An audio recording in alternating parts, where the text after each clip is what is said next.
नमस्कार, मैं अर्चना और आप देख रहे हैं हंगामा टाइम्स। आज मैं आपको एक बार फिर लेकर के आई अखिल भारत हिंदू महासभा के कैंप कार्यालय में।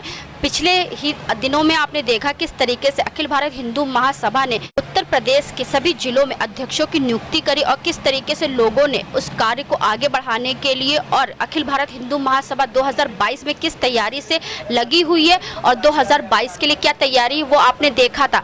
आज हम लोग एक बार फिर से यहाँ पे आए हैं। किस लिए आए वो हम आपको बता रहे हैं, क्योंकि आज आगमन हुआ है राष्ट्रीय कार्यकारी अध्यक्ष रविंद्र द्विवेदी का, जो इस 2022 की तैयारी के लिए क्या कर रहे हैं और किस तरीके से उनकी अखिल भारत हिंदू महासभा 2022 के चुनाव के लिए कितने प्रत्याशियों को खड़ा कर रही है और क्या उनकी रणनीति रहेगी। आइए चलते हैं, रविंद्र कुमार द्विवेदी से बात करते और अखिल भारत हिंदू महासभा किस तरीके से हिंदुओं को लेकर के आगे बढ़ेगी और सिर्फ हिंदू राष्ट्र और हिंदूवाद की बात करती है।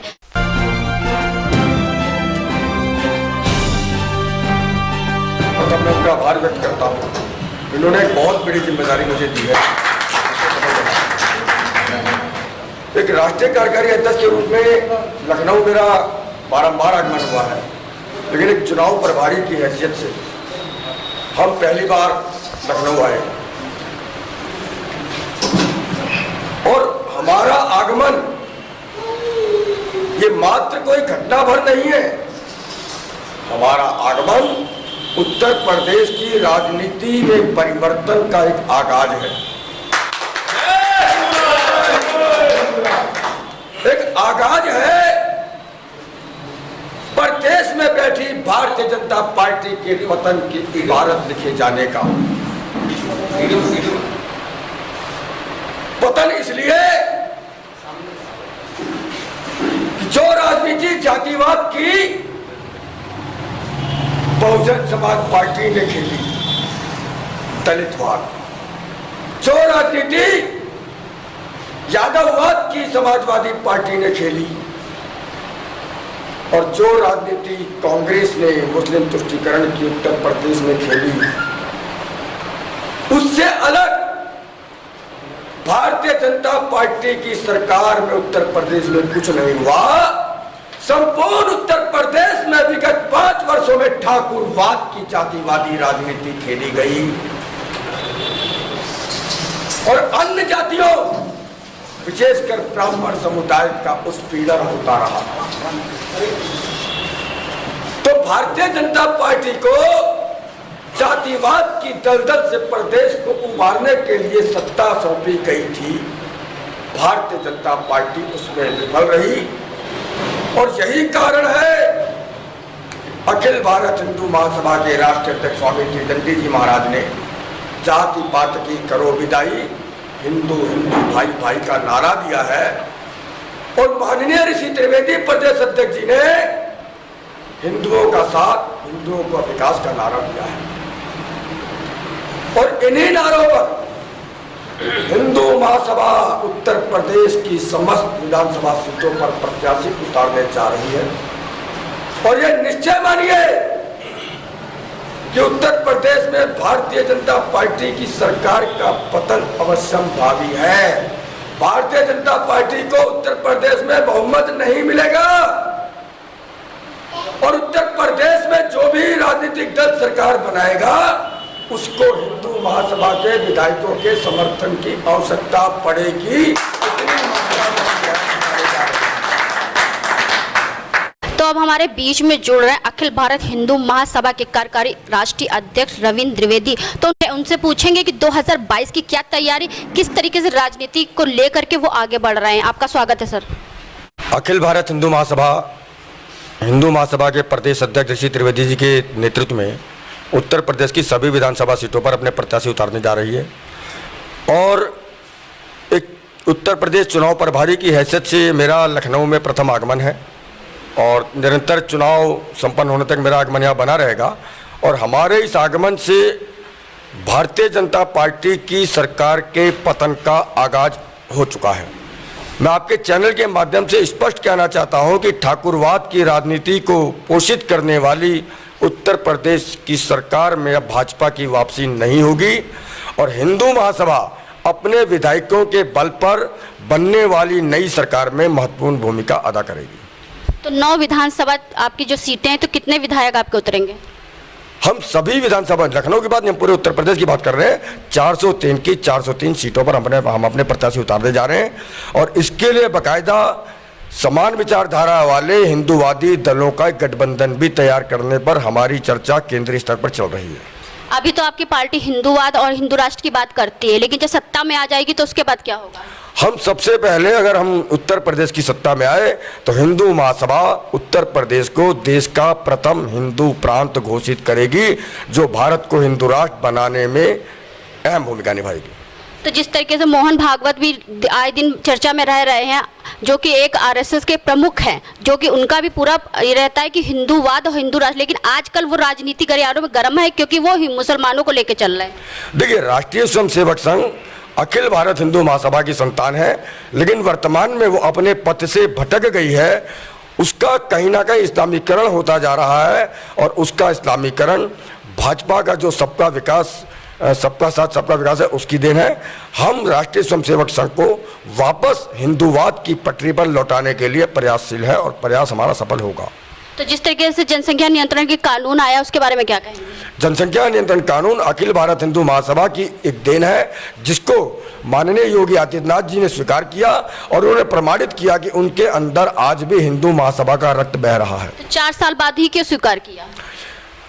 देखिए, अब ये वो मुख्यमंत्री हैं, 4 साल बाद उन्होंने एक राजनीति के नफा नुकसान को गणित लगाया और उसके आधार पर उन्होंने अपना, क्योंकि चाहते कहीं ना कहीं वो चाहते हैं कि 2022 में भी उनकी सरकार है, इसलिए एंड टाइम पे फैसला लेकर के आए। नहीं, देखिए, सरकार योगी आदित्यनाथ की हो या केंद्र में मोदी किसी की भी सरकार हो, वो जो भी निर्णय लेती है चुनावी नफे नुकसान को ध्यान में रखते हुए लेती है और ये कोई नई बात नहीं है, ये एक परंपरा है। जिस तरीके से राजनीति जब पार्टियां बनती हैं तो बहुत सारे मुद्दे लेकर के आते हैं, लेकिन जब पार्टी बन जाती तो वो मुद्दे धरे के धरे रह जाते हैं। देखिए, जो राजनीतिक दल है उनका केवल एक ही मकसद होता है कि किस तरीके से मतदाताओं को गुमराह करके उनके वोट हासिल किए जाए और वोट लेकर के सरकार बनाने के बाद 5 साल उनका शोषण किया जाए। हम इस हिंदू महासभा इस परंपरा को बदलेगी और जो उसके मुद्दे हैं उनको यथार्थ में लागू करेगी। तो आपकी पार्टी के मेन मुद्दे क्या हैं? हमारी पार्टी का प्रमुख मुद्दा है कि किसानों को, जो आर्थिक आधार पे से नीचे हैं, गरीब किसान हैं, उनको खाद, बिजली, पानी सब कुछ निःशुल्क दिया जाए ताकि उनका जीवन विकास हो। बेरोजगारों को रोजगार, अथवा जब तक रोजगार ना हो 5,000 रुपये प्रतिमाह मासिक भत्ता दिया जाएगा।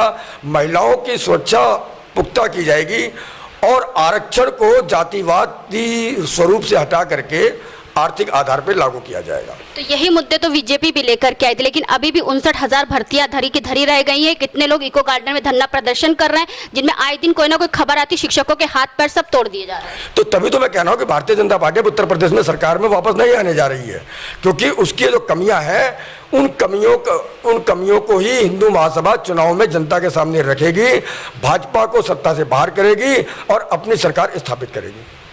तो जिस तरीके से आपने विचारधारा सुनी, किस तरीके 2022 के चुनाव की तैयारी, अखिल भारत हिंदू महासभा के प्रदेश अध्यक्ष भी हमारे साथ जुड़ेंगे, उनसे ही बात करेंगे किस तरीके से 2022 का वो आगाज करेंगे। तो सर ये बताइए, जैसे ये आपकी पार्टी हिंदू राष्ट्र हिंदू राष्ट्र की बात करती है, तो इसके अलावा और किन किन मुद्दों पे आपकी पार्टी काम करेगी? अगर 2022 के चुनाव के लिए आपकी पार्टी तैयार हो रही है तो जो बेरोजगार है उनके लिए क्या क्या सुविधा लेकर के आएगी?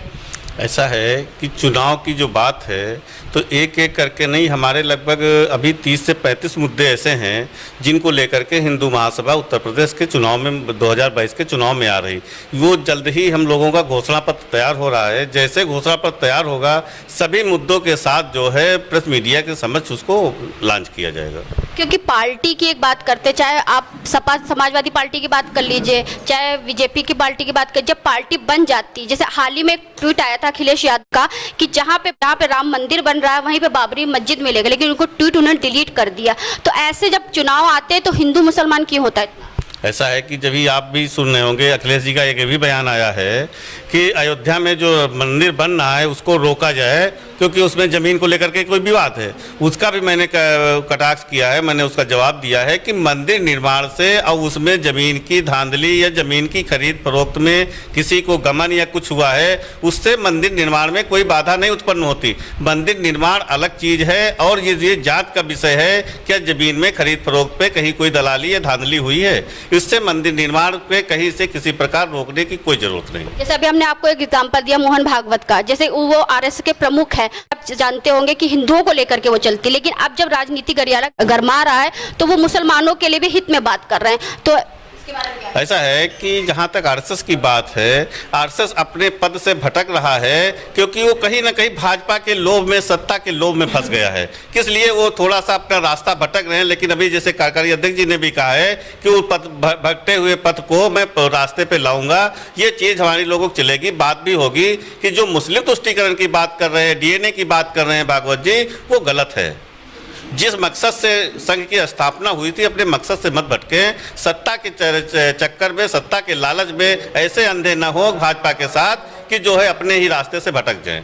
यानी कि आपका कहने का मतलब अगर आपकी पार्टी सत्ता में आई तो बेरोजगारी को रोजगार प्लस महिला सुरक्षा, जनसंख्या नियंत्रण कानून, जिसके लिए आप लोग बहुत पहले से ही आप लोग लड़ाई लड़ रहे हैं, उन सब पे आपका नियम कानून लागू होगा। बिल्कुल होगा। इसी के साथ किसान आयोग के गठन की बात जो हमारे बहुत दिनों से चली आ रही है, उसके लिए भी हम लोग पूरी जोर से लगे। किसान आयोग का गठन हो, जैसे कि जो देवालय हैं, मंदिर हैं, ऐसे बहुत से मुद्दे हैं। पुराने मंदिर हैं पड़े हुए हैं जिनका जीर्णोद्धार नहीं हुआ है, कोई पुजारी नहीं वहाँ पे, उनको व्यवस्थित करना, उनकी संपत्ति को जो है व्यवस्थित करना, ऐसा एक आयोग का गठन होगा जिसके तहत ये सारे मंदिर जो हैं छोटे छोटे उनको भी हो, क्योंकि हर मंदिर पे जहाँ कहीं मंदिर है, आश्रम है, उनकी जगह पे लोग कब्जा कर लेते हैं। तो इसका एक आयोग गठन होगा, उसके तहत उनके निर्माण की व्यवस्था, उनके पुजारी की व्यवस्था, ये सारी चीज़ों को हिंदू महासभा लेके आ रही है। वो काफ़ी कुछ है, वो पूरा जब हमारा लॉन्च होगा घोषणा पत्र, उसमें सारी चीज़ें आएंगी। तो 2022 के चुनाव के लिए आम जनता से क्या अपील करना चाहिए? 2022 के चुनाव के लिए मैं सभी हिंदू भाइयों से यही अपील करना चाहूँगा कि अधिक से अधिक मत में हिंदू संगठित होकर के अधिक से अधिक मत में हिंदू महासभा के प्रत्याशियों को जिताएं, विजयी बनाएं और हिंदू राष्ट्र बनाने के लिए एक कदम हिंदू राष्ट्र की ओर बढ़ें। जय हिंदू राष्ट्र। तो ये थे हमारे साथ में अखिल भारत हिंदू महासभा के प्रदेश अध्यक्ष ऋषि कुमार त्रिवेदी जी, तो जिनकी विचारधारा आपने सुनी कि किस तरीके से 2022 के लिए तैयारी है और हर जिलों में, हर प्रदेश में, हर जगह पे उनके अध्यक्ष नियुक्त किए जा रहे हैं। तो 2022 में सामने की पार्टी को टक्कर देने के लिए अखिल भारत हिंदू महासभा तैयार खड़ी है। इसी के साथ मैं अर्चना आपसे इजाजत लेना चाहूंगी। धन्यवाद।